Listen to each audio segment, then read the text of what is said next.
Residenti naxxarin kif ukoll dawk tal-madwar jinsabu maħsuda. Dan hekk kif għall-ħabta ta' 3:15 ta' wara nofsinhar splodit il-kamra tan-nar laqda piroteknika 11 ta' frar ta' San Ġwan. Minnu fih marru il-pulizija kif ukoll tim mediku u membri mid-Dipartiment tal-Protezzjoni Ċivili fejn minnu fih ħadu kontroll tas-sitwazzjoni. Fil-kamra tan-nar tal-aqda piroteknika 11 ta' frar ta' San Ġwan li tinsab fi triq tal-qadi limiti tas-Salini n-Naxxar. Kien hemm kollox 6 dilettanti tan-nar li jistgħu jaħduha b'waħda. Filwaqt li raġel ieħor Colin Muscat ta' 36 sena minn Ħaddingli jinsab fit-taqsima tal-kura intensiva fl-Isptar Mater Dei.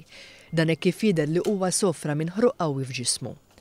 Mawa News, Franz Xwiereb, il-President tal-Aqda Piroteknika 11 ta' frar ta' San Ġwan, għalli kmini wara nofsinhar, id-dilettanti tan-nar kienu qegħdin ilestu sabiex imorru d-dar ħalli ftit tal-ħin wara jerħula lejn il-festa tal-Munxar Għawdex. Nisabu l-qodi fil-kamra tan-nar tal-Ordis ta' San Ġwan fejn għadu kif seħħ inċident żgħir fejn kon hawn 7 persuni imma 5 minnhom ħarġu orraj u 2 l-oħra ġiġa qegħdin l-isptar rikoverjati għal xi ġrieħi ħfief li ġarbu. Tkellimna mal-ġuvnod Dejan Kalleja l-inserta kien ġewwa l-istalel li jinsabu fil-madwar. Meta sema ħoss ta' splużjoni li għalkemm ma eżżitx l-art, iżda daħnet u ġarfet xi partijiet mill-kamra.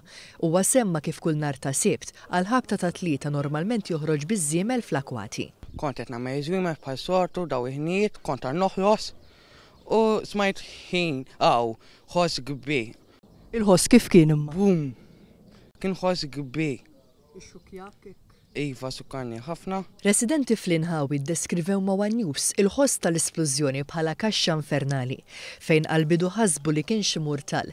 Dan kif l-istess persuna qalu li ġieli semgħu murtal jieħu. Madankollu din id-darba il-ħoss tant kien qawwi li bħal donnu splodew qabda murtali f'Salt.